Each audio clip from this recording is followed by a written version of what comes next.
People's Club of Nigeria International, Miami Branch, Omenu.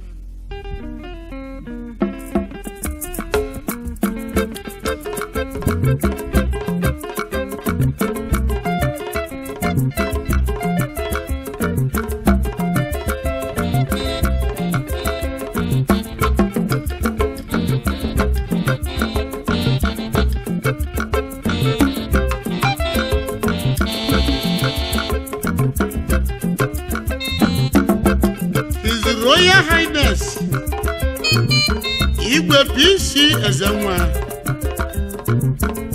Ezokoko 1 Noba, First Registered Trustee of People's Club of Nigeria, Chairman People's Club Board of Trustees. Igwe PC Ezenwa Ezokoko 1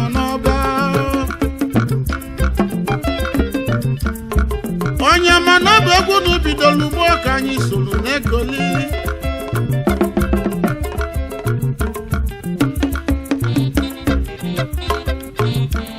People Club mama.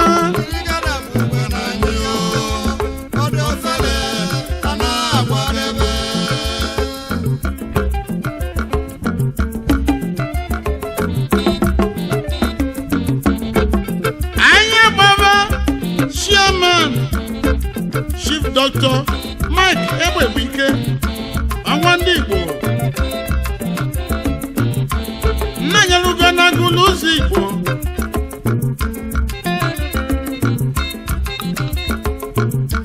Chairman of all chairmen, People's Club of Nigeria International in America, 2-time chairman, Miami Branch, People's Club of Nigeria International. Chief Executive Officer, Precision Engineering Group, Chairman, Chief Executive Officer, Premier Capital and Investment Corporation,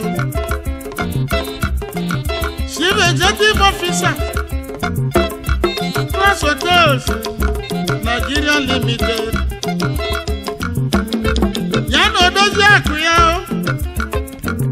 Dr. Mrs. Ifi Ebewike Ogwashileze, First Lady in the People's Club of Nigeria International, Miami Branch. Asama Wanyoma Omodidye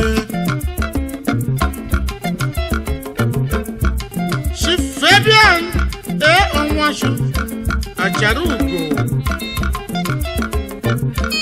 Osojana Kokwa Ogwago Nadaziani, National Chairman Management Committee na People's Club of Nigeria.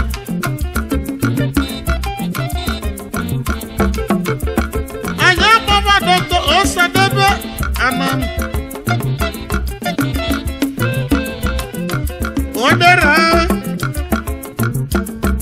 Vice Chairman People's Club of Nigeria International na Miami Branch, National President Anyama Association, United States of America. Nawiya Chief Mrs. Gladys Anam Adeji Agamba Abalaka Ibiyanwa Yoma Keneli Modera no dego, Kenevo dera, Modera no dego, Kenodera, Modera no dego. His Royal Majesty Eze no Agugua Millionaires Olora Nine Trustee Patron People's Club of Nigeria.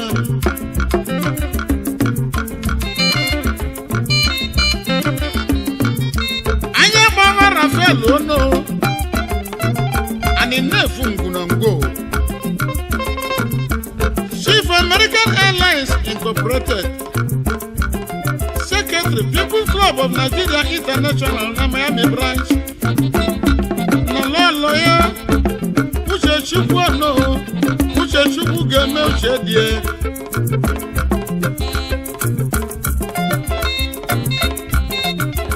Anya Mama His Royal Highness Igwe RN Nwangwo, Igwe Ganena Daziani,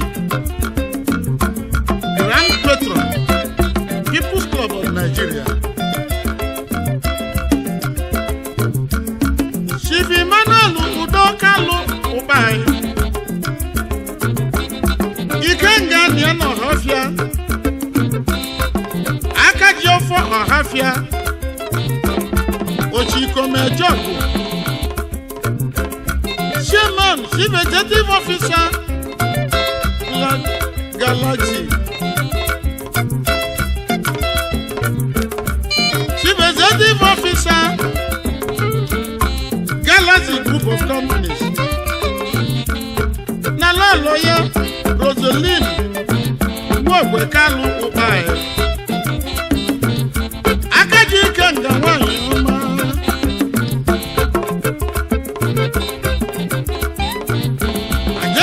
Chief Engineer Fidelis Okekaru Okotarikwetu Nenugu. Patron, People's Club of Nigeria.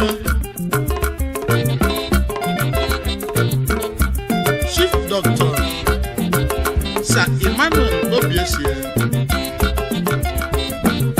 Emmanuel Obiesie Oyimoza Nnabuenyi Goni Wolo Yana Lolo Sylvia Obiesie Silver Benz Anya Mama Chifu Ai Ojubuike Eze Chukwu Noke Titi, First General Secretary People's Club of Nigeria.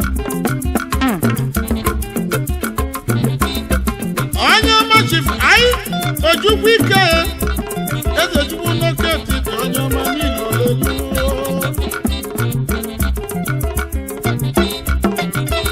Anya Mama Mr. Richard Ugochukwu Anyamele. Ogwagwa Founding Secretary na Miami branch. Nalole Patricia Anyamele enyi dia Anya Mamachi ye o Igwe Ide Noke Titi Trustee Patron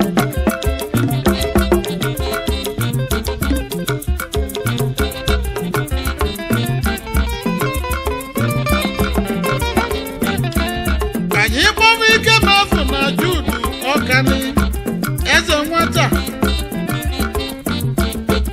Welfare Officer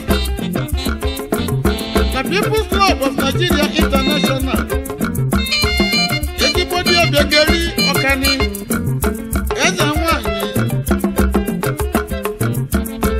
Adogwanu Anya Mamachi Professor Innocent Ije Aluka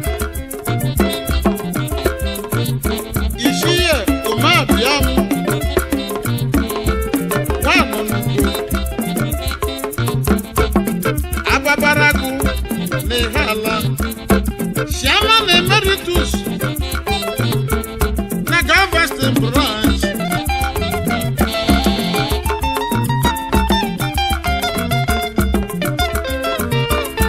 People's Club Mama Igigana Bubananyo Odofale Ana Madebe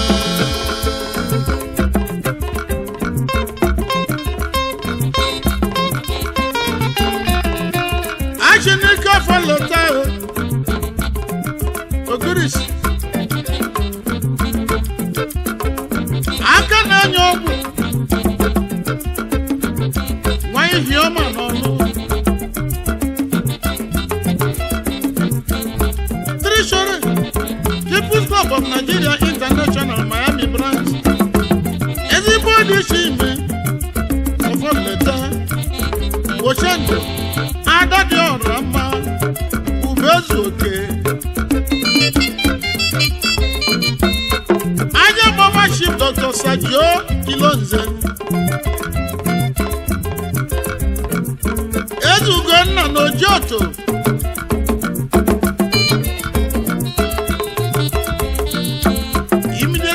First Vice President, People's Club of Nigeria. Anya Mama Engineer Emmanuel Opala. Obina Kweze. Idetu number 1. Na nwunye ya Ibom Opala. Achalugo nwanyi ọma.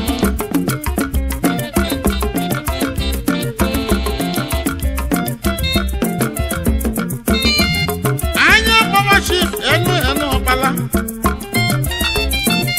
Idemba ukwu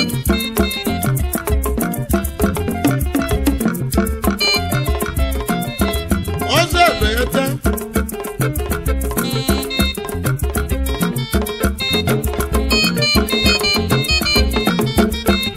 Anya Mama Dim Chris Anyagali Igbo Ikukutu Sumowu Nihala local government na nwunye ya Lolo Yukeria Anyagali Igbo Oledo na UK London Anya Poma Dr. Louis Obi Okonkwo Akurie Nena Mobia Philomena Okonkwo Obidia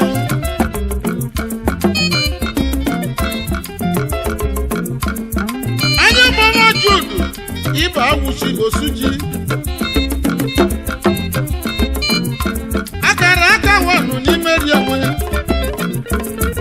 Founding Assistant Secretary Financial Secretary People's Club of Nigeria Miami branch Misisi Ushenna Osuji Ugochinyere Adachi Isi Anyono Ochudo wa Numoji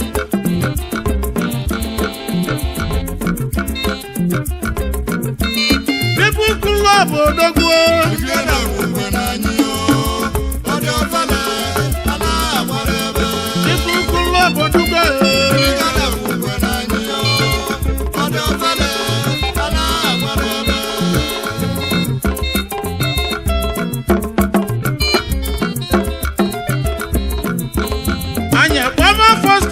Eji ike eme Ọkafọ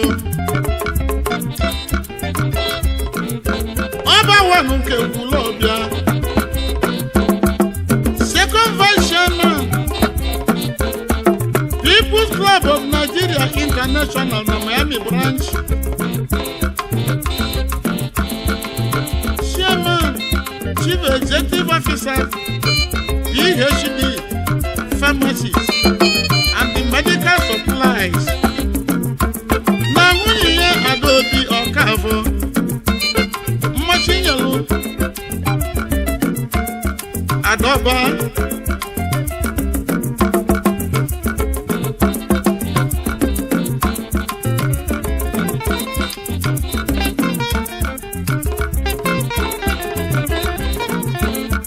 Anya Mama Chief Dr. Andrew Shindi Opaleke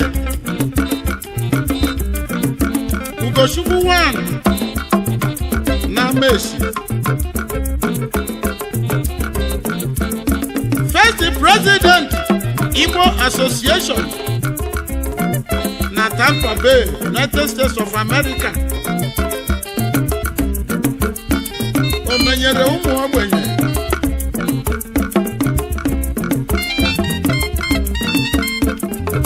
Lolo ya Cecilia Chinyere Opaleke Adugbo 1 na Messi First President Cultural Group.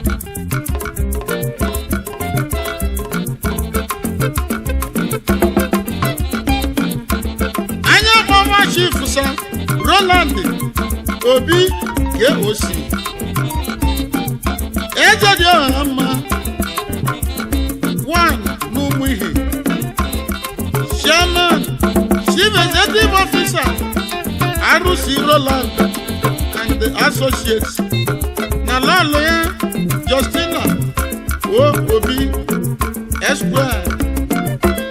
Ugweze Numuhi Lady T.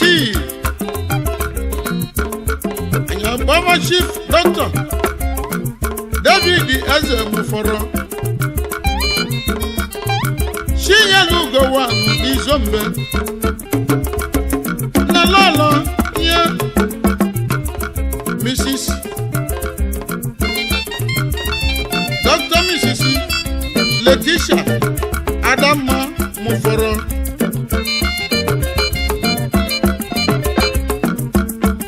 Shivsa Romanus Akabuako. Ofuzo One na wa mama.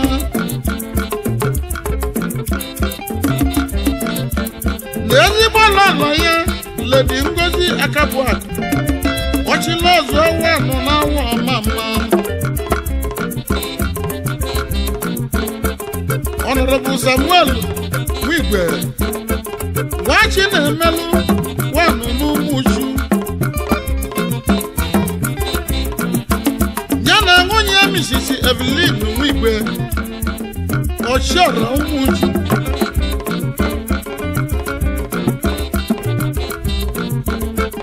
Mana Oakland, California Kobe na United States of America.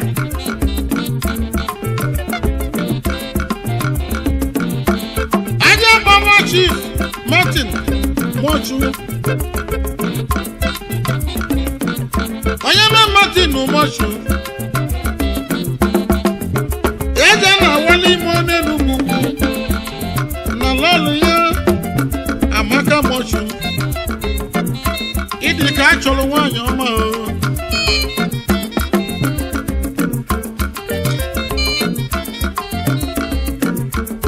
Ibu kụlọ bụ odogwu igiriga ga-abụkwa n'anyị o. Ọ dị ọzọle a na-agbadebe. Ibu kụlọ bụ mmamma igiriga ga-abụkwa n'anyị o.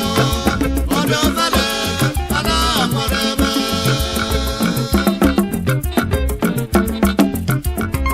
Maazị Paul Onyabo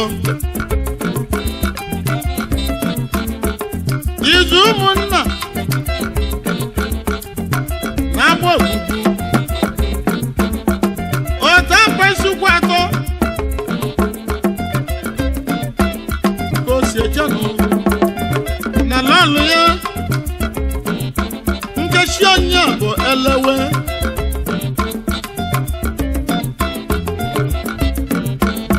Akpọmọta Mr. Chujekwu Udechukwu. Wachi na-emelụ nọrọ ibite.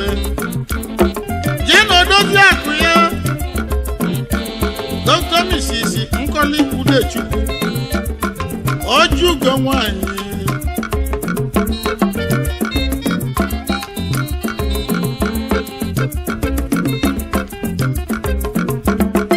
Anyị akpọmezi anyị mụ Shivmbonu Matthew Echazu Ideju Ogbugbu na Nọgụ.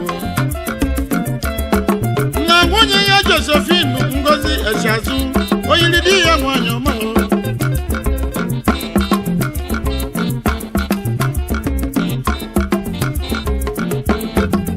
Anya Mama Chief Okechukwu Emejuru isi mmiri.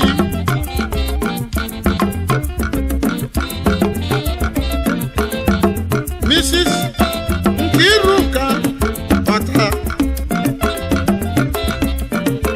Onye na ụdị ya nwanyị ọma ya na ezigbo di ya Mr. Nelson Ota omere ikwu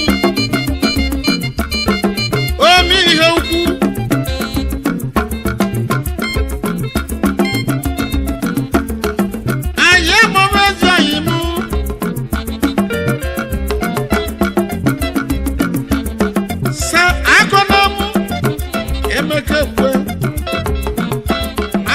egwu wanụ na n'ọba ya na lọlụ ya ledi ọbịageri Emeka Ekwu ọ dị ka achọrọ nwaanyị ọma ọ dị ka achọrọ akọ na akwatu egwu odogwu akwatu egwu bụ odogwu akwatu egwu odogwu akwatu egwu bụ odogwu akwatu egwu